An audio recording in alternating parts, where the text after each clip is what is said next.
Hello， 大家好啊！又翻到嚟呢個系列啦。之前介紹過嘅掛燈啦，或者 Mon Arm 咧，就未必係個個都需要。但係今日介紹嘅咧，就係非常之實用又靚仔嘅無線叉電器。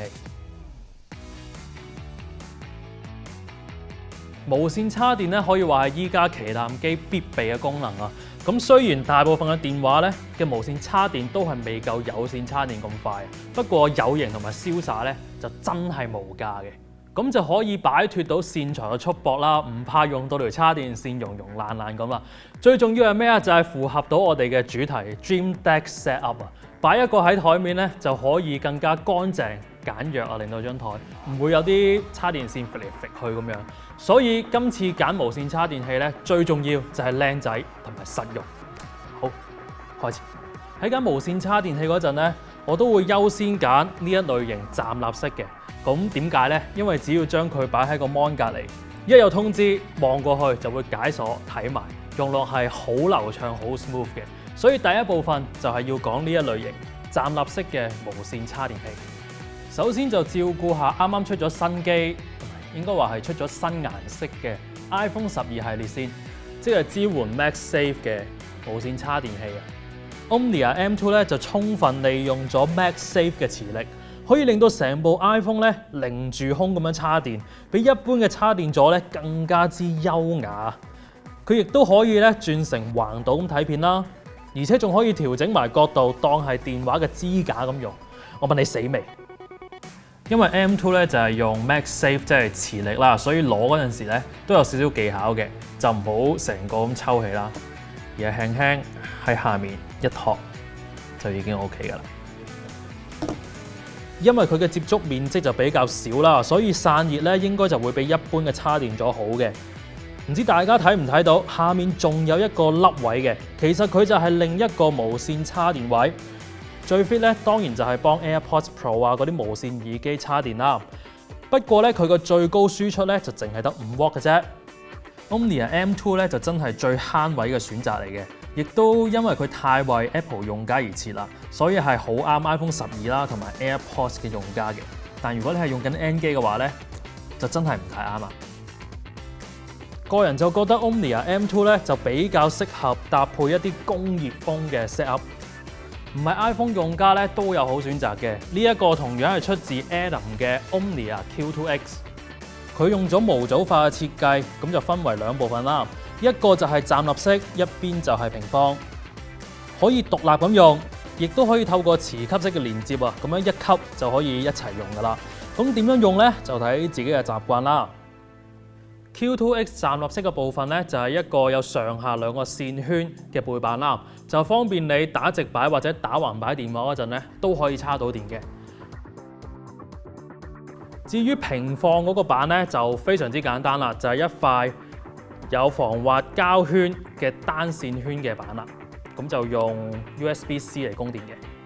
當組合一齊用嗰陣咧，站立式最高就可以提供到15W啦，平放嗰邊咧就可以提供到5W嘅供電嘅。而獨立用嗰陣咧，就兩個都可以提供到15W嘅供電嘅，所以亦都可以一個擺台面，一個擺床頭，咁樣一個當兩個咁用嘅。Q2X 咧雖然體積就大咗少少，但係咧佢兩個叉電位都係 fit 到所有電話啦，同埋其他裝置用嘅，仲可以一個當兩個用添。Q2X 成個叉電器咧都係比較簡潔嘅啲線條，咁就用咗好多圓形嘅過渡啦。咁我就覺得佢都係屬於百搭類型嘅，所以基本上任何風格嘅台面咧都啱擺嘅。如果你唔係 iPhone 12嘅用家，又想實現凌空叉電嘅話咧，咁就可以睇下呢個 Xpower 嘅 WL-S5。不過我唔知點解佢會設計成摺疊型啊。咁我覺得擺喺台面都唔使理佢摺唔摺噶啦。佢就用一個比較簡單嘅方法咧，去實現凌空叉電嘅，就係托一托佢，咁就冇啱啱嗰個咁優雅啦。其實佢就有少少似大家會買到嘅一啲電話支架，但係就加咗無線叉電嘅功能俾佢啊。佢咧呢度就可以伸長縮短嘅，就翻唔同嘅電話啦。當然就可以打橫咁樣擺，係啦。佢亦都可以校埋高角度、低角度同埋唔同嘅 tilt up down。佢就有2個叉電位啦，呢度一個，呢度一個。不過咧，上邊呢個位咧，如果係 mini 嘅話咧，就唔夠高啊。但係普通電話都 OK 嘅。下面咧就可以用嚟插翻耳機啦，或者電話都得嘅。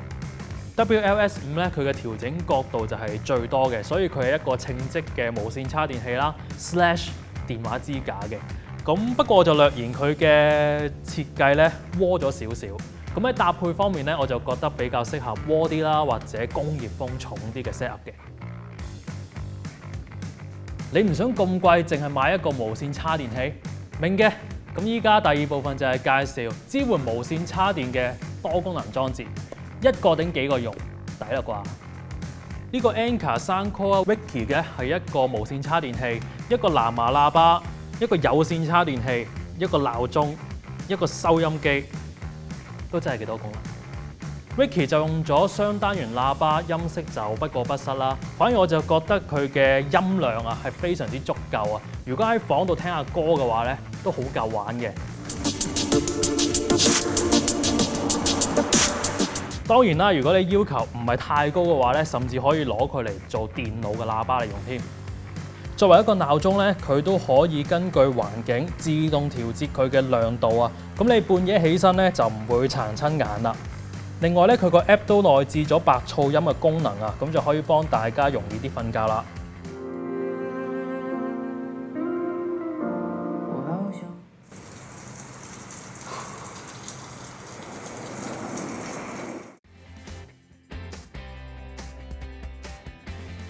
Wiki 嘅功能多得嚟咧，表現都唔錯嘅。擺一個喺枱頭咧就可以取代到其他嘅裝置㗎啦。雖然個人嚟講唔係站立式咁叉電咧，係要扣少少分嘅，但係 overall 嚟講都係一件值得買嘅嘢嚟嘅。Wiki 除咗可以放喺電腦枱之外咧，我覺得擺喺床頭咧都幾啱嘅。同埋佢呢個圓潤嘅設計啦，再加埋布面隱藏式嘅時間顯示咧，我都覺得佢係非常之百搭嘅。基本上乜嘢 set up 都得嘅。我個人就中意白色、黑色呢兩隻色嘅。Xpower Qi Clock 2功能同 Wiki 差唔多，不過售價就更加平。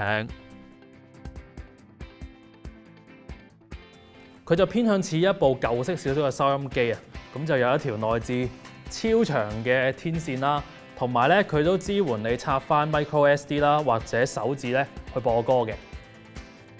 佢個喇叭表現就未夠 Wiki 咁好啦，音色一般，音量亦都偏細。值得一提嘅係咧，佢內置咗2000 mAh 嘅電池啊，可以連續播放3至6個鐘。咁即係咧，你係可以帶佢出去當係喇叭或者收音機咁用嘅。雖然我都覺得應該好少人會咁做。佢就用咗超巨型嘅數字嚟顯示啦，再加埋周邊咁多實體掣咧，我就覺得係啱一啲 cyber 啲嘅 set up 嘅。咁當然啦，最好就係可以幫佢加翻啲 RGB 嘅燈效，咁就更加正啦。最後提下大家啦 ，iPhone 咧係限制咗副廠嘅無線叉電器咧，最多係可以用到7.5 W 嘅啫。至於點解咧，我都唔知，要問下 Apple 啦。喺今次介紹嘅產品入面咧，我自己最中意就係 Omnia 嘅 Q2X 啦，同埋 Anker 嘅 Wiki 啊。佢哋嘅設計風格就非常之簡約啦，另外功能咧亦都非常之實用嘅。唔知大家又中意今日介紹嘅邊件產品呢？大家又仲想睇邊一類型嘅產品呢？歡迎大家留言話俾我哋聽，等我哋幫你試真佢。好，今日係咁多啦，再見。